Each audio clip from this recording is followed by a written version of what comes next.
If you're pouring your heart into your podcast, but still struggling to turn those listeners into paying clients, I've got something just for you.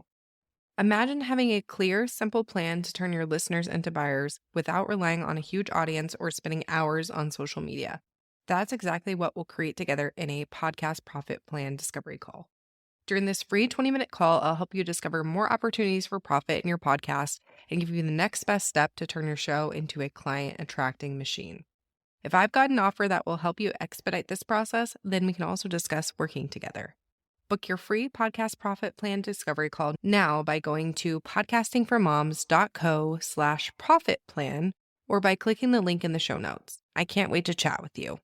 If you feel like your podcast isn't growing and your first instinct is to do more episodes, more content, more promotion, then I need you to hear this.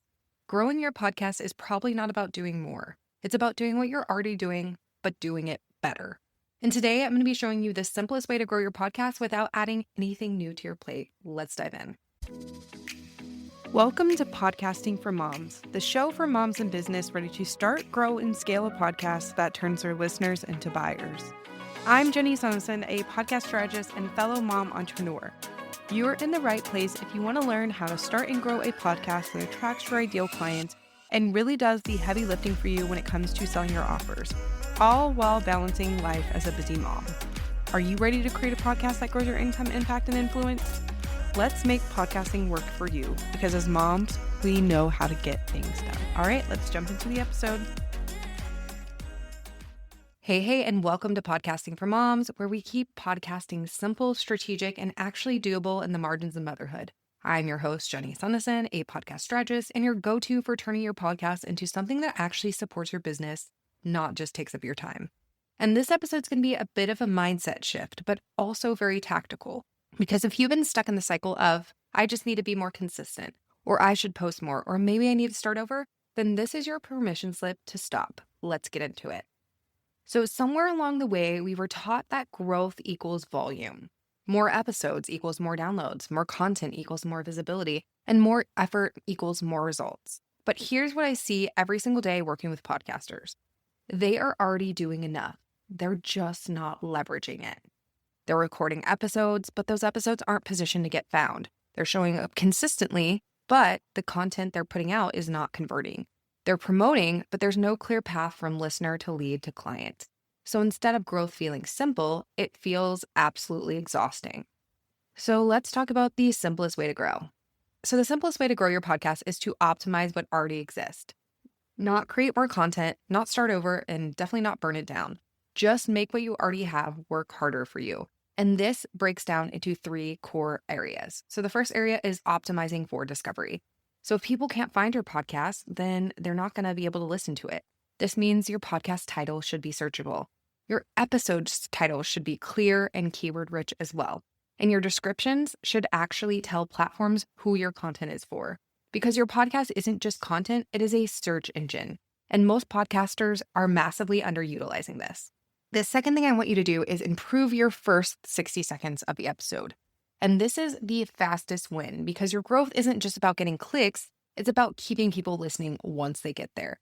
Your first 30 to 60 seconds of your episode should call out a specific problem, make a clear promise, and give someone a reason to stick around. Not, hey guys, welcome back to the podcast, because that is where you lose people. And yes, I know I do a hey guys, welcome back to the podcast, but I have a hook first, and the hook is compelling enough to keep people around before I dive into that, hey, welcome back to the podcast segment. Then we have the third thing, and that is add a clear conversion path. This is the piece almost everyone is missing. So you might be getting listeners, but what if they don't know what to do next? That means you're leaving growth and revenue on the table. Every episode should lead somewhere and just one place. So whether that is to direct them to join your email list, to download a freebie, to book a call, to check in an offer that you're promoting, your episode should be leading to someplace because a growing podcast isn't just about downloads. It is about direction. So I want to share a real life example of what this actually looks like. So instead of recording 3 brand new episodes this week, you could go back and rewrite 10 of your episode titles. You could update your episode descriptions with keywords. You could update your podcast name with keywords. You could update your name field with keywords. You could update your description. like your overall podcast description with keywords. That is an easy way to get your show in front of more people. You could fix your intros on upcoming episodes, and you can add a simple call to action to your top performing content. Same podcast, same content, but now it is working for you instead of just existing. And this is really about shifting from I need to do more to grow to how can I make what I already have more effective? Because sustainable growth, especially as a mom building in the margins, has to come from refinement, not expansion. You do not need a bigger workload and to add more tasks to your plate. You just need a better strategy. And if you're listening to this and you're thinking, okay, I know my podcast could be doing more, but I don't know where the gaps are, that is exactly what I help people with inside of my podcast growth audit.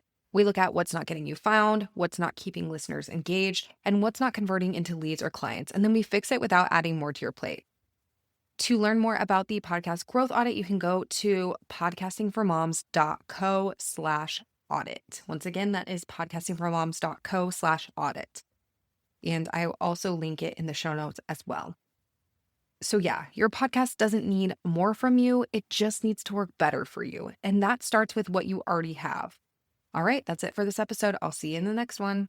Thank you for tuning into Podcasting for Moms. I hope today's episode gave you the tools and inspiration you need to make your podcast work smarter, not harder.